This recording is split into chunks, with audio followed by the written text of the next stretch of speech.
Morning అందరికీ శుభోదయం. News top morning headlines కి స్వాగతం. తెలంగాణ వార్తాపత్రికల్లో వచ్చిన ముఖ్యాంశాలను ఒకసారి చూస్తే ముందుగా వెలుగు న్యూస్ పేపర్ లో వచ్చిన బ్యానర్ ఐటమ్స్ చూస్తే కనుక 6 మంది ఇక లేరు. ఎస్ఎల్బీసీ టన్నెల్లో చిక్కుకున్నోళ్లు మరణించినట్లు మంత్రి జూపల్లి ప్రకటన. టీబీఎం మిషన్ ముందు కింద 4 చొప్పున డెడ్ బాడీల గుర్తింపు. ఇవాళ 4 మృతదేహాలను బయటకు తెచ్చే అవకాశం. మిషన్ కింద ఉన్న వాటిని తీసుకొచ్చేందుకు మరింత టైం. రెస్క్యూ ఆపరేషన్ లో ప్రభుత్వ నిర్లక్ష్యం ఏమీ లేదని మంత్రి వెల్లడి. బీఆర్ఎస్ బురద రాజకీయాలని ఫైర్. సో 7 రోజులుగా ఏదైతే 8 మంది చిక్కుకుపోయారో ఎస్ఎల్బీసీ టన్నెల్లో, ఈ 8 మంది కూడా ఇక లేరు, చనిపోయారు అని చెప్పేసి మంత్రి జూపల్లి అయితే కనుక అధికారికంగా ప్రకటించారు. ఏది ఏమైనప్పటికీ కూడా ఇది చాలా చాలా దురదృష్టకరమైన ఘటన, చాలా బాధాకరం. ఇక ఆ ఇంట్లో వాళ్ళ కుటుంబ సభ్యుల పరిస్థితి ఎలా ఉంటుందో మనం అర్థం చేసుకోవచ్చు. ఇప్పటికైతే కనుక 4 మృతదేహాలు గుర్తించారు. ఇంకా 4 మృతదేహాల్ని బయటకి తీయాల్సి ఉంది అని చెప్పేసి చెప్తున్నారు. చూస్తే కనుక టీబీఎం మిషన్ ముందును దాని కింద 4 చొప్పున డెడ్ బాడీలు అయితే కనుక గుర్తించారంట. 4 డెడ్ బాడీని తీశారు, ఇంకొక 4 డెడ్ బాడీల్ని తీయాల్సి ఉంది. అయితే ఒక వార్తా పేపర్లో చూస్తే కనుక ఇంకొక 4 డెడ్ బాడీలని తీయడానికి ఇంకా టైం పడుతుంది. మొత్తం అంటే ఈ 8 మంది ఎవరైతే ఉన్నారో ఈ మొత్తం అందరినీ బయటకు తీసి చేయడానికి మొత్తం ప్రాసెస్ 5 రోజుల దాకా పట్టొచ్చు అని కూడా ఇచ్చారు. మరి అసలు ఇప్పటికే ఇన్ని రోజులు గడిచిపోయింది. మొత్తం ఆ బురదలో ఏదైతే టీబీఎం మిషన్ ఉందో దాని చుట్టూ అంటే దాని కింద బురద పేరుకుపోయిందో, ఊట ఊరడము, నీళ్ళు ఎక్కువగా రావడము, దానివల్ల బురద మట్టి ఇదంతా పేరుకుపోవడంతో ఆ మిషన్ కింద అక్కడ బురదలో అయితే కనుక చిక్కుకుపోయి కూరుకుపోయి మృతి చెందినట్టయితే కనుక మనకి తెలుస్తుంది. సో దీంట్లో ప్రభుత్వ నిర్లక్ష్యం ఏది లేదు. ప్రభుత్వం మొదటి నుంచి సహాయక చర్యలు చేపడుతుంది అన్ని రకాలుగా అని చెప్పేసి జూపల్లి అయితే కనుక ప్రకటించారు. ఇలాంటి సున్నితమైన అంశాల దగ్గర కూడా రాజకీయాలు మాట్లాడడం అయితే కనుక కరెక్ట్ కాదు. అయినప్పటికీ టన్నెల్లో ఏదైతే 8 మంది ఇరుక్కుపోయారో అప్పటి నుంచి కూడా మరుసటి రోజు నుంచి చూసుకుంటే ప్రభుత్వం తన వైపు నుంచి చర్యలు చేపడుతోంది. కాకపోతే సీఎం అక్కడికి వెళ్ళి అంటే ప్రమాద స్థలానికి వెళ్ళి ప్రమాద స్థలంలో ఏం జరుగుతుంది ఏంటి అన్నదైతే కనుక సీఎం వెళ్ళలేదు అక్కడికి. మంత్రులు ఎవరైతే ఉత్తమ్ కుమార్ రెడ్డి, జూపల్లి కృష్ణారావు ఉన్నారో వీళ్ళిద్దరు వెళ్ళి అక్కడ పనులను పర్యవేక్షిస్తూ ఉన్నారు. సహాయక చర్యల్ని ఎన్డీఆర్ఎఫ్తో సహా మొదట ఎన్డీఆర్ఎఫ్ వచ్చింది, ఆ తర్వాత మిగతా టీమ్స్ ఏవైతే ఉన్నాయో అంటే పేరుగాంచిన రెస్క్యూ టీమ్స్ ఏవైతే ఉన్నాయో వాటన్నింటినీ కూడా రంగంలోకి దింపారు. అందరూ వాళ్ళ ప్రయత్నాలు చేపట్టారు. లోపల ఎలా ఉందంటే పరిస్థితి, ఆ టన్నెల్ లోపల కొన్ని ఫొటోస్ అయితే బయటికి వచ్చాయి. ఆ ఫొటోస్లో చూసుకుంటే ఎక్కడ చూసినా కూడా మొత్తం బురదమయంగా ఉంది లోపల ఆ టీబీఎం మిషన్ వరకు. అందుకని ఏదైతే 14 కిలోమీటర్ల తర్వాత మిస్ అయ్యారో అప్పుడు పైన ఈ టన్నెల్ చూడి కూలిపోయిందో అక్కడ పడిపోయిన ప్లేస్లో అక్కడ దాకా వెళ్ళడానికి కొద్ది దూరం మేర ఆగిపోయారు. అక్కడికి వెళ్ళి ఏదైనా చేయాలన్నా కూడా ముందుకు వెళ్ళలేని పరిస్థితి అని చెప్పేసి మనము రోజు వార్తా కథనాల్లో అయితే కనుక చూసాము. ఈ నేపథ్యంలోనే అంటే నీరు ఊట ఊరడము, నీళ్ళ ఎక్కువ సంఖ్యలో రావడము, అదంతా బురదమయమైపోవడము.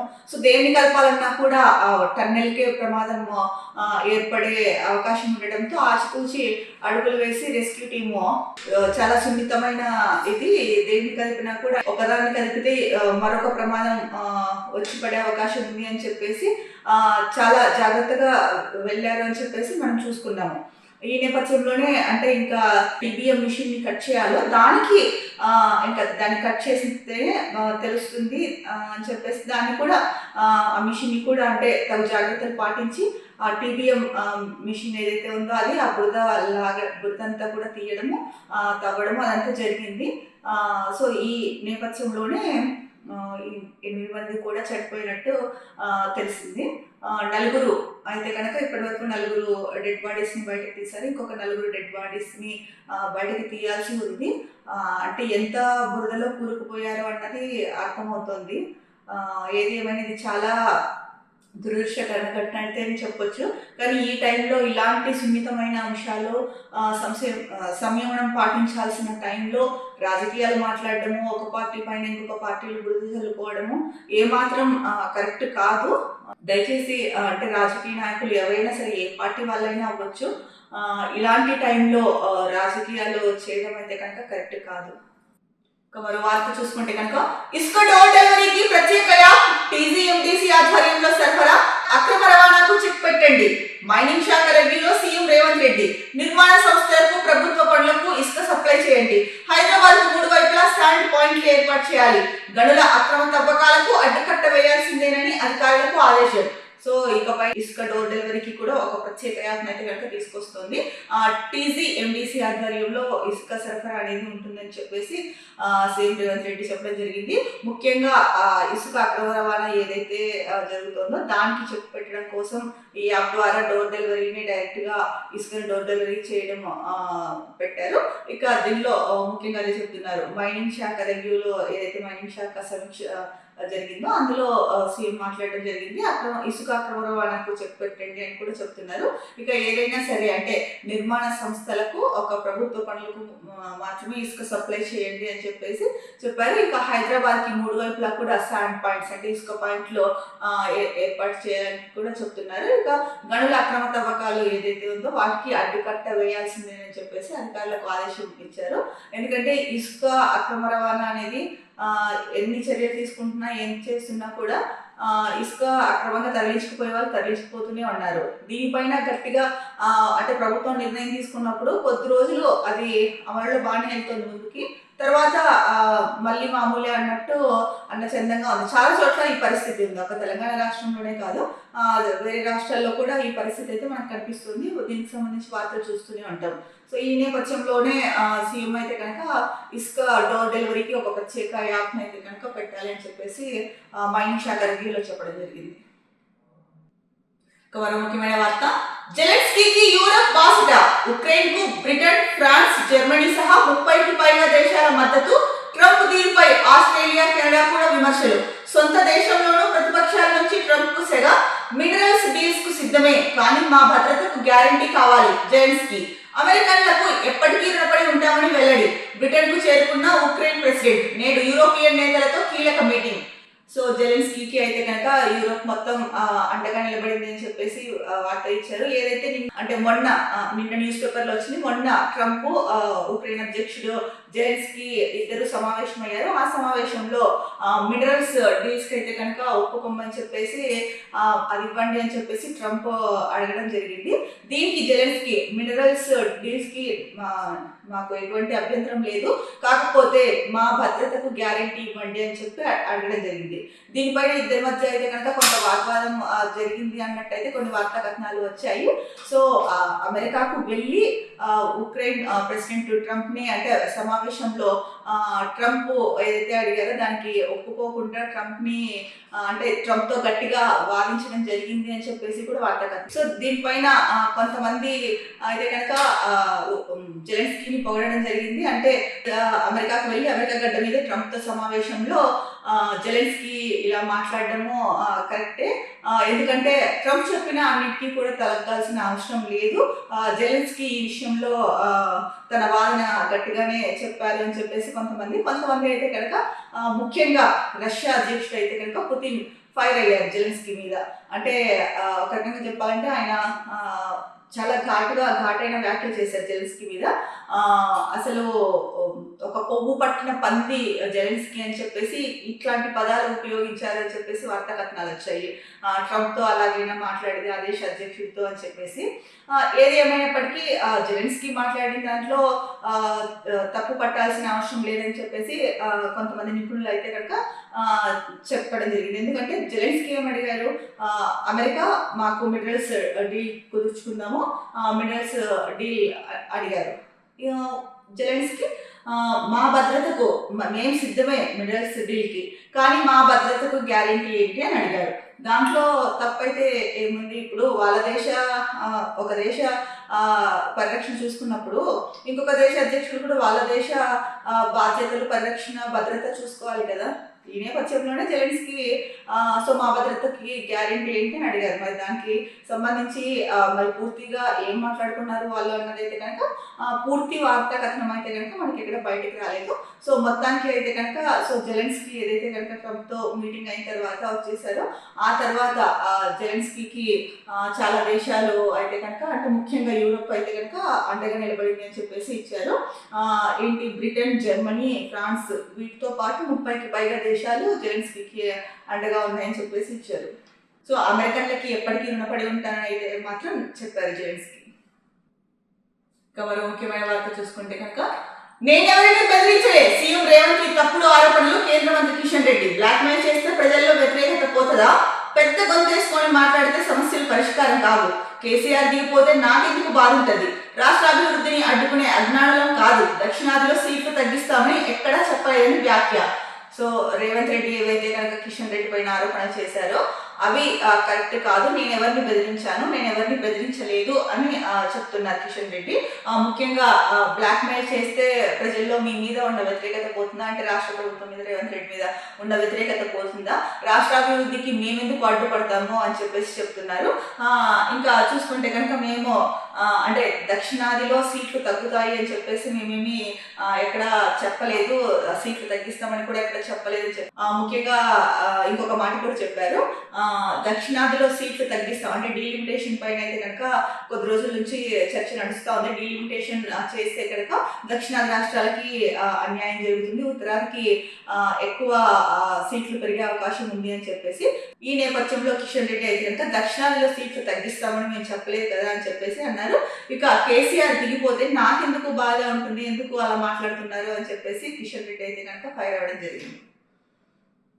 ఇక మరో వార్త, థియేటర్లలోకి అర్ధరాత్రి పిల్లల ఎంట్రీపై నిషేధం తొలగింపు. సినిమా టాకీస్లు, మల్టీప్లెక్స్లలో ఉదయం 11 గంటలకి ముందు, రాత్రి 11 గంటల తర్వాత 16 ఏళ్లలోపు పిల్లలకు అనుమతించరాదంటూ గతంలో ఇచ్చిన ఉత్తర్వులను హైకోర్టు సవరించింది. సో ఇంతకు ముందు జనవరిలో అయితే కనుక ఒక పిటిషన్ హైకోర్టు ముందుకి వస్తే హైకోర్టు ఏం చెప్పింది, రాత్రి 11 గంటల నుంచి ఉదయం 11 గంటల మధ్యలో 16 ఏళ్లలోపు పిల్లలకి థియేటర్లలో అనుమతి ఉండదు అని చెప్పారు. సో ఈ నేపథ్యం మల్టీప్లెక్స్లకు సంబంధించిన వాళ్ళు, సో దీనివల్ల ఆర్థికంగా మాకు చాలా నష్టం వాటిల్లుతుంది.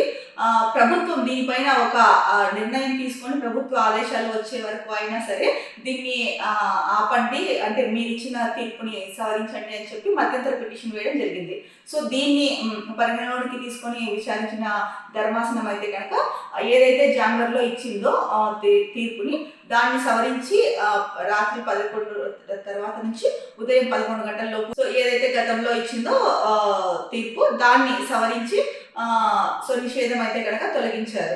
16 ఏళ్లలోపు పిల్లలు 11 నుంచి రాత్రి 11 నుంచి ఉదయం 11 గంటలలోపు సినిమా థియేటర్లలోకి వెళ్ళే నిషేధం ఏదైతే ఉందో దాన్ని సవరించడం జరిగింది. ఆ నిషేధం తొలగించారు. దానికి సంబంధించి వార్త ఇచ్చారు. మరో వార్త, కొచ్చి విమానాశ్రయంలో వరంగల్ ఎయిర్పోర్ట్ నిత్యం యాక్టివిటీ ఉండేలా డిజైన్ చేయాలి సీఎం రేవంత్. అసంపూర్తిగా ఉన్న భూసేకరణ ప్రక్రియ పూర్తి చేయాలి, ప్రతి నెల ప్రోగ్రెస్ రిపోర్ట్ ఇవ్వాలని అధికారులకు ఆదేశం. R&B ఆఫీసర్లతో ఉన్నత స్థాయి సమీక్ష. సో వరంగల్కి అయితే కనుక వరంగల్ ఎయిర్పోర్ట్ అయితే కొచ్చి విమానాశ్రయంలో ఏర్పాటు చేయాలని చెప్పేసి సీఎం రేవంత్ రెడ్డి చెప్పారు. దానికి సంబంధించిన వార్త ఒకటి. ఇక మరో వార్త, 1,00,000 మంది మహిళలతో సభ. మహిళా దినోత్సవం నాడు పరేడ్ గ్రౌండ్ లో నిర్వహించేందుకు సర్కార్ ఏర్పాట్లు. అదే రోజు పలు కొత్త పథకాలకు శ్రీకారం. జిల్లాకు పెట్రోల్ బంక్, సోలార్ ప్లాంట్ నిర్మాణం, ఆర్టీసీకి అద్దెకు ఇచ్చే 50 బస్సులు ప్రారంభం, 14,000 అంగన్వాడీ పోస్టులకు నోటిఫికేషన్. సో అంతర్జాతీయ మహిళా దినోత్సవం మార్చి 8. సో ఆ రోజున పరేడ్ గ్రౌండ్ లో అయితే కనుక 1,00,000 మంది మహిళలతో ఒక సభ నిర్వహించేందుకు సర్కార్ అయితే కనుక ఏర్పాట్లు చేయబోతోంది.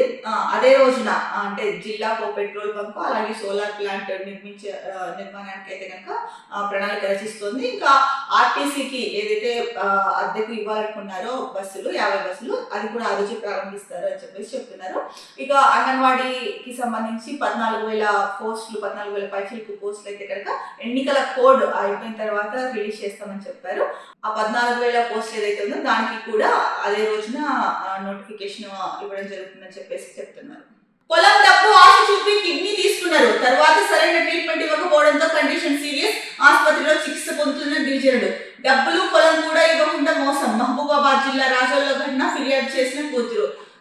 మహబూబాబాద్ జిల్లా రాజోల్లో అయితే కనుక సో పొలం డబ్బు ఆశ చూపించి అంటే ఒక వ్యక్తి దగ్గర కిడ్నీ అయితే తీసుకోవడం జరిగింది. ఇది రాజోల్లో జరిగింది, మహబూబాబాద్ జిల్లా రాజోల్లో. అయితే ఆ కిడ్నీ తీసుకున్నారు, సరైన ట్రీట్మెంట్ అందించకపోవడంతో ఇతను సో కిడ్నీ అయితే తీసుకున్నారు, సరైన ట్రీట్మెంట్ కూడా ఇవ్వకపోవడంతో ఆ వ్యక్తి కండిషన్ అయితే సీరియస్గా ఉందని చెప్తున్నారు. ఇక పొలము ఇవ్వలేదు, డబ్బు ఇవ్వలేదు, కిడ్నీ అయితే తీసేసుకున్నారు, సరైన ట్రీట్మెంట్ ఇవ్వలేదు. ఇప్పుడు ఆ వ్యక్తి ఆ పరిస్థితి ఏంటి, తర్వాత తన జీవనం ఎలా కొనసాగాలి ఏంటి, ఒక కిడ్నీ అయితే తీసేసుకున్నారు. సో ఈ నేపథ్యంలోనే వాళ్ళ కూతురు అయితే కనుక పోలీసులకి కంప్లైంట్ చేసింది. మరి దీనిపైన ఎలాంటి చర్యలు తీసుకుంటారో చూడాలి. సో ఇలాంటి మోసాలను అయితే కనుక అరికట్టాల్సిన అవసరం ఎంతైనా ఉంది. అమాయకుల్ని నమ్మించి డబ్బు పేరుతో ఇలా శరీరంలో కిడ్నీలను తీసుకోవడము, ముఖ్యమైన అవయవాలు ఏవైతే ఉన్నాయో వాటిని తీసుకొని డబ్బు ఆశ చూపించి వాళ్ళకి పోనీ ఆ డబ్బైనా ఇచ్చారా, అది కూడా ఇవ్వలేదు. ఇలా వ్యక్తి ప్రాణాలతో చెలగాటలాడే ఇలాంటి వాళ్ళు ఎవరైతే ఉంటారో అలాంటి వాళ్ళని ఏమాత్రం ఉపేక్షించకూడదు. ఇక మరో ప్రధాన వార్తాపత్రిక ఈనాడు చూస్తే కనుక ఈనాడులో పనిమంతులకే పదవులు, పిసిసి కార్యవర్గం ఎంపికపై మళ్లీ కసరత్తు, కొత్త ఇన్ఛార్జి మీనాక్షి ప్రభావంతో మారిన వైఖరి. సో కాంగ్రెస్ లో అయితే కనుక పిసిసి కార్యవర్గం ఎంపిక పైన మళ్ళీ కసరత్తు చేస్తున్నారు అని చెప్పేసి ఇచ్చారు.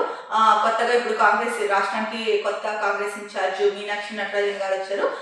సో నటరాజన్ గారు వచ్చిన తర్వాత సో మళ్ళీ పిసిసి వర్గంలో ఎవరు ఉండాలి అన్న దానిపైన అయితే కనుక కసరత్తు చేస్తున్నారు.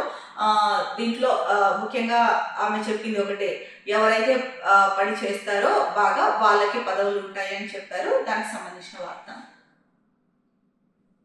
సో మరో వార్త చూసుకుంటే కనుక నెలవంక దర్శనం, రంజాన్ మాసం ప్రారంభం. సో ఇవాటి నుంచి రంజాన్ మాసం ప్రారంభం అని చెప్పేసి, అంటే నెలవంక దర్శనం ఇచ్చింది, ఇవాటి నుంచి రంజాన్ మాసం ప్రారంభం అవుతుంది అని చెప్పేసి వార్త ఇచ్చారు. మరో వార్త, మేడిగడ్డ ఏడో మళ్ళీ నిర్మించాలి, బ్యారేజీ లోపాలను గుర్తించిన ఎన్డీఎస్ఏ, త్వరలో రాష్ట్ర ప్రభుత్వానికి నివేదిక. మేడిగడ్డ కుంగుబాటు పైన అయితే కనుక ఒక కమిషన్ వేశారు ఎన్డీఎస్ఏని. సో ఎన్డీఎస్ఏ ఏం చెప్తుంది, మేడిగడ్డలో అయితే కనుక 7వ బ్లాక్ ని మళ్ళీ నిర్మించాలి అని చెప్తుంది. ఇక బ్యారేజీలో ఏవైతే లోపాలు ఉన్నాయో దాన్ని గుర్తించిన ఎన్డీఎస్ఏ అయితే కనుక రిపోర్ట్ మొత్తం కంప్లీట్ మేడిగడ్డకు సంబంధించిన రిపోర్ట్ ని అయితే కనుక త్వరలో రాష్ట్ర ప్రభుత్వానికి అందజేయండి చెప్పేసి చెప్తున్నారు. మరో వార్త, వరిపైన గురి, యాసంగిలోనూ భారీగా సాగు, ఇప్పటి వరకు 53.24 లక్షల ఎకరాల్లో సాధారణం కంటే 13% అధికం, సుమారు 50% సన్న రకాలే. సో యాసంగిలో కూడా వరి పైననే ఎక్కువగా అంటే వరిని ఎక్కువ సాగు చేస్తున్నారు అని చెప్పేసి చెప్తున్నారు. ఇప్పటి వరకు 53.24 లక్షల ఎకరాల్లో అయితే కనుక వరి సాగు చేయడం జరుగుతుంది. ముఖ్యంగా సన్న బియ్యం పైనే ఎక్కువ ఫోకస్ చేశారు అని చెప్పేసి చెప్తున్నారు.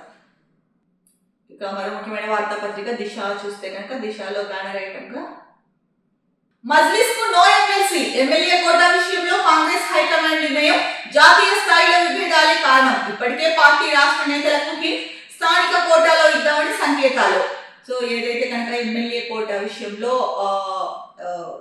ఎమ్మెల్యే కోటాలో ఎమ్మెల్సీకి సంబంధించి సీట్లు ఏవైతే ఉన్నాయో దీనికి సంబంధించి మజ్లిస్ పార్టీకి అయితే కనుక సీటు ఇవ్వద్దని పార్టీ హైకమాండ్ చెప్పిందని చెప్పేసి ప్రధానంగా వార్త ఇచ్చారు. ఎందుకంటే జాతీయ స్థాయిలో విభేదాలే దీనికి కారణం అని చెప్పేసి ముఖ్యంగా చెప్తున్నారు. అందుకని చెప్పేసి మజ్లిస్ కి ఎమ్మెల్సీ ఇవ్వకండి అని చెప్పేసి హైకమాండ్ అయితే చెప్పింది. ఇక ఈ నేపథ్యంలోనే అంటే రాష్ట్ర పార్టీ నేతలకు అయితే ఒక హింట్ ఇవ్వడం జరిగింది. ఇక స్థానికంగా అంటే స్థానిక కోటాలో ఇద్దామా అని చెప్పేసి అనుకుంటున్నారు. మరి ఆ రకంగా సంకేతాలు అయితే వెలువడుతున్నాయి, కన్ఫర్మ్ అయితే అవ్వలేదు. మరి ఇస్తారా ఇవ్వరా అన్నదైతే కనుక త్వరలో తెలిసే అవకాశం ఉంది. మరో వార్త, తీన్మార్ మల్లన్న సస్పెన్షన్, కాంగ్రెస్ క్రమశిక్షణ కమిటీ ఉత్తర్వులు, ఇటీవల కులగణనపై విమర్శలు, సర్వే పత్రాలు దహనం చేసిన ఎమ్మెల్సీ, ఓ వర్గం పైన వివాదాస్పద వ్యాఖ్యలు సీరియస్ గా తీసుకున్న అధిష్టానం, పార్టీ లైన్ దాటితే ఊరుకునేది లేదు, TPCC chief Mahesh Kumar Goud. So Teenmar Mallanna MLC, ఈయన కాంగ్రెస్ ఎమ్మెల్సీ, ఏదైతే కులగణన సర్వే రిపోర్ట్ వచ్చిన తర్వాత కులగణన రిపోర్ట్ ని అసెంబ్లీలో కూడా ఒక రోజు ప్రత్యేక సెషన్ పెట్టారు.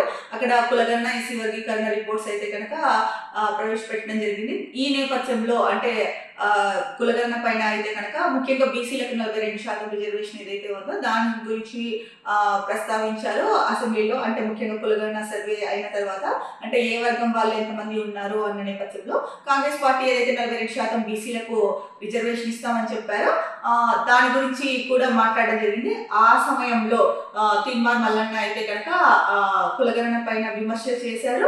అలాగే ఏవైతే ప్రతులు ఉన్నాయో కులగణనకు సంబంధించి వాటిని కాల్చేయడం కూడా జరిగింది. సో అప్పుడు అంటే పార్టీ క్రమశిక్షణకు వ్యతిరేకంగా వెళ్తున్నారు అని చెప్పేసి ఫిబ్రవరి 12లోగా వివరణ ఇవ్వండి ఎందుకు ఇలా చేశారు అని చెప్పేసి షోకాజ్ నోటీస్ ఇచ్చింది ప్రభుత్వం.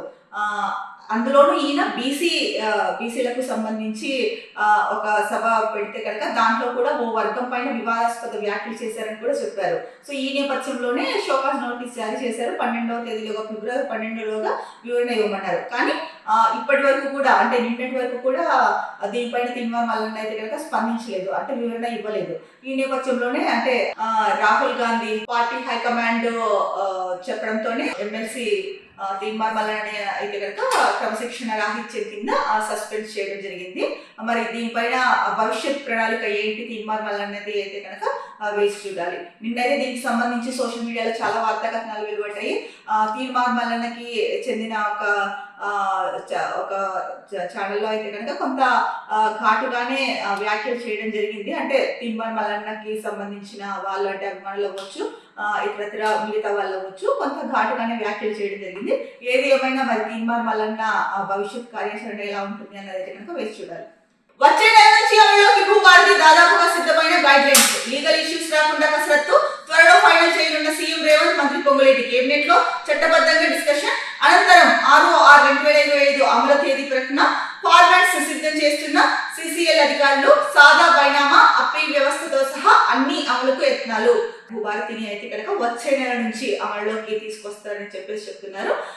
ఆల్మోస్ట్ గైడ్ లైన్స్ అయితే కనుక మార్గదర్శకాలు రెడీ అయిపోయాయని కూడా చెప్తున్నారు. ఇక మరో వార్త, బ్యాగులు మోయొద్దనడం పెద్ద జోక్. విడ్డూరంగా కాంగ్రెస్ ఇన్ఛార్జి మాటలు. రేవంత్ రెడ్డి చరిత్రంతా బ్యాగులే. మూసీ పేరుతో కమిషన్ దండుకునే plan BRS working president KTR. So బ్యాగులు మోసి సీఎం అయిన రేవంత్ రెడ్డిని పక్కన పెట్టుకుని బ్యాగులు మోయొద్దు అని కాంగ్రెస్ కొత్త ఇన్ఛార్జ్ మీనాక్షి నటరాజన్ చెప్పడం విడ్డూరంగా ఉందని బీఆర్ఎస్ వర్కింగ్ ప్రెసిడెంట్ కేటీఆర్ పేర్కొన్నారు. ఇదే పనిని ఆయన అప్పట్లో చంద్రబాబుకు ఇప్పుడు కాంగ్రెస్ అధిష్టానానికి చేస్తున్నారని ఆరోపించారు. మంచి మైక్ లో చెప్పాలి, చెడు చెవిలో చెప్పాలంటున్న ముఖ్యమంత్రి ఒక్క మంచి పని చేయలేదు కాబట్టి ఎవరు మైక్ లో చెప్పడం లేదన్నారు. సో మీనాక్షి నటరాజన్ హైదరాబాద్ కి చేరుకున్న తర్వాత ఆమె నేతలకి ఒకటే చెప్పారు, బ్యాగులు మోసి మీ ఆత్మగౌరవాన్ని దెబ్బ తీసుకోకండి అని చెప్పేసి. సో ఈ నేపథ్యంలో నటరాజన్ గారు అన్న మాట ఏదైతే ఉందో దాన్ని గురించి కేటీఆర్ అంటున్నది ఏంటి, బ్యాగులు మోయొద్దనడం ఒక పెద్ద చోకు, కాంగ్రెస్ ఇన్ఛార్జ్ మాటలు చాలా విడ్డూరంగా ఉన్నాయి. రేవంత్ రెడ్డి బ్యాగులు మోసాడు అంటే డబ్బు బ్యాగులు మోసాడు అన్నది ఈయన ఉద్దేశం ఇక్కడ. రేవంత్ రెడ్డి చరిత్ర అంతా బ్యాగులే, మూసి పేరుతో కమిషన్లు దండుకునే ప్లాన్ అని చెప్పేసి ఒకప్పుడంతా కూడా అంటే బ్యాగులు మోసి సీఎం అయ్యాడు రేవంత్ రెడ్డి. ఇదే పని అప్పట్లో చంద్రబాబుకు చేశాడు, ఇప్పుడు కాంగ్రెస్ అధిష్టానానికి చేస్తున్నారు అని చెప్పేసి చెప్తున్నారు కేటీఆర్ అయితే కనుక. సో మొత్తానికి అయితే కనుక నటరాజన్ గారు చేసిన అంటే ఆత్మగౌరవాన్ని దెబ్బ తీసుకోకండి బ్యాగులు మోసి అని ఆవిడ చెప్పిన దాన్ని సో కేటీఆర్ ఈ వేలో అంటే రేవంత్ రెడ్డి పనే బ్యాగులు మోయడం కదా అన్నట్టు చెప్తున్నారు. రేవంత్ రెడ్డి చరిత్ర అంతా బ్యాగులే కదా అని చెప్పేసి. మన ముఖ్యమైన వార్తాపత్రిక నమస్తే తెలంగాణ. నమస్తే తెలంగాణలో ప్రధాన బ్యానర్ ఐటమ్, సొరంగంలో మరణ మృదంగం, సర్కారు తప్పే కుప్పకూలింది, ఎస్ఎల్బీసీ ప్రమాదంలో అడుగడుగున ప్రభుత్వ నిర్లక్ష్యం. సో టన్నెల్ ఎస్ఎల్బీసీ టన్నెల్లో 8 మంది చిక్కుకుపోయి మరణించారు. దానికి సంబంధించిన ప్రధాన వార్తని బ్యానర్ ఐటమ్గా ఇచ్చారు. దీంట్లో సర్కార్ తప్పు, అందుకే అది కుప్పకూలింది అని చెప్పేసి ముఖ్యంగా చెప్తున్నారు. ఇంకొకటి చూసుకుంటే కనుక, దండం పెడక సాగుకు నీళ్ళు ఇవ్వండి, ఎండుతున్న పంటలను కాపాడండి, రైతు వేతలను చూసి మాజీ మంత్రి జగదీష్ రెడ్డి కంటతడి, ఇప్పుడు నీళ్లు వదిలినా సగం పంట అయినా చేతికొస్తుంది, కాళేశ్వరం అప్పగించండి, 3 రోజుల్లో నీళ్ళు ఇచ్చి చూపిస్తాం, సర్కారుకు సూర్యాపేట ఎమ్మెల్యే జగదీష్ రెడ్డి సవాల్. సో ఇక్కడ ఫోటో ఇచ్చారు. సూర్యాపేట జిల్లా గాజుల మల్కాపురంలో పొట్ట దశలో ఉన్న పంటను కాపాడుకునేందుకు వాటర్ ట్యాంకుతో నీళ్లు పడుతున్న రైతు వెంకన్న వేదనను చూసి భావోద్వేగానికి లోనే కంటతడి పెడుతున్న మాజీ మంత్రి జగదీష్ రెడ్డి. సో ఈ నేపథ్యంలోనే మీకు దండం పెడతా సాగుకు నీళ్ళు ఇవ్వండి, ఇప్పుడైనా నీళ్ళు ఇస్తే కనుక సగం పంట అయినా చేతికి వస్తుందని చెప్పేసి మాజీ మంత్రి చెప్పడం జరిగింది. తన ఆవేదనను వ్యక్తం చేశారు. అక్కడ ఒక రైతు వాటర్ ట్యాంకుతో వాటరు పడుతూ ఉంటే పంట పొలానికి దాన్ని చూసి భావోద్వేగానికి గురై కంటతడి పెట్టారు. దానికి సంబంధించిన వార్త ఇచ్చారు. ఒక్కసారి కాళేశ్వరం మాకు అప్పగించండి, 3 రోజుల్లో నీళ్ళు ఇచ్చి చూపిస్తాము అని చెప్పేసి ప్రభుత్వానికి అయితే కనుక ఛాలెంజ్ చేశారు, ఒక సవాల్ విసిరారు. మరి దీనిపైన ప్రభుత్వం ఎలా స్పందిస్తుందో ఏంటో తెలియదు. అంటే నీళ్లు ఇస్తుందా పంట పొలాలకి, లేదా అంటే ఎక్కడ సమస్య ఉంది అని చెప్పేసి. సో మరి ప్రభుత్వం దీనిపైన ఎలా స్పందిస్తుందో చూడాలి. అంటే ఎండుతున్న పంటలను కాపాడండి, రైతుల వేదనను చూడండి అని చెప్పేసి జగదీష్ రెడ్డి అయితే కనుక చెప్పడం జరిగింది. తన ఆవేదనను వ్యక్తం చేయడం జరిగింది. మరి ప్రభుత్వం దీనిపైన ఎలా స్పందిస్తుంది అన్నది అయితే కనుక వేసి చూడాలి.